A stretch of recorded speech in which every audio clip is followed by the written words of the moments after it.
But when I started to do meditation in those days and hot days, when life was really challenging, I continued practicing and practicing. At some point, by having a lot of practice of meditation, somehow it changed the perspective of how I see my suffering, and it helps to really clearly see the attachments, how we are attaching to the things about our future, or things about what happened in the past, and how we are having this expectation. Would you like to, should we start to explore the Buddhist concepts now on Yes. that topic? Yes, the Four Noble Truths was taught by Buddha was that suffering exists in all our life. The life is suffering. The life begin.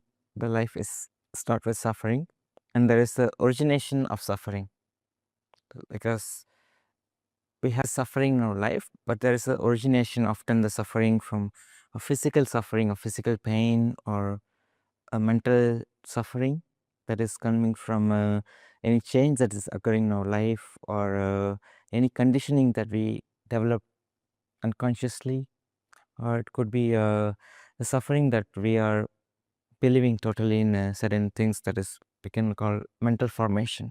Mental formation. Yes. So past lives or when you're a child as well. Yes. Yeah. And then we have the cause, the cause of the suffering, the understanding. So once we understand also there is also a end to the suffering. This is also a cessation. So what begin must end. So there is an end to the suffering.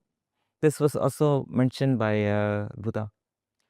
The end to the suffering is also seeing things clearly by following the Eightfold Path. So when we follow this Eightfold Path, we can be free from our suffering. So would you like to go a little deeper on that? So the first step is to see things clearly, Yes. the suffering clearly, first three noble truths. Yeah. And the Eightfold Path, to my understanding, can be split up into three main sections. Yeah, there's the Panna, The Panna, and then there's the Samadhi. there's Samadhi. One other concept. Yeah. The Panna, and the first thing is the Sila. Oh, Sila. Yeah. Sila's the other one. Yeah. Sila, Panna, Samadhi. Sila, Samadhi, and Panna arises. This is a very, you can put it as a moral virtue. So in the retreats, in our retreat, we practice the five percept. It is also similar to the yogic concept of ahimsa.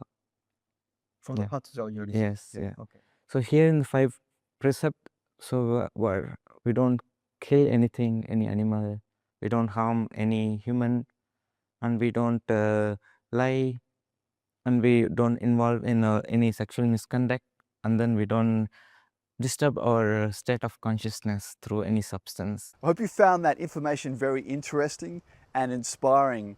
And if you're feeling the calling to deepen your own meditation practice and take a deeper dive into these techniques, or perhaps you might like to turn your own passion for meditation into a new exciting career, then there's a link in the description with a free video training on how to become a confident, certified meditation teacher, even if you're new to meditation. It's a fantastic resource for anybody wanting to deepen their own personal practice and guide others on a journey of deep healing and transformation.